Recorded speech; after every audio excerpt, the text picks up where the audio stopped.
Hello everyone, today I have the mini nose trimmer by Yoose. Let's open the box and see what's inside. Inside of the box we get the instruction manual, mini nose trimmer, USB-C cable, and the cleaning brush.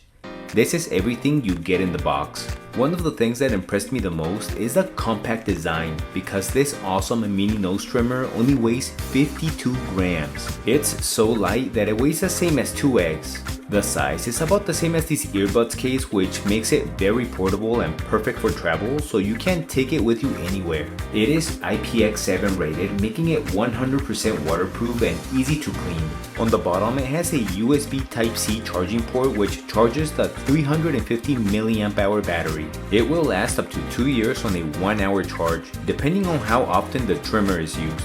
On the top, it has the power on-off button.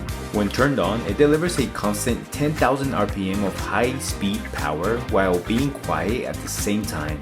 Overall, this is an extremely light, powerful, minimalistic nose trimmer with a great design, and my new companion wherever I go. Time to go trim!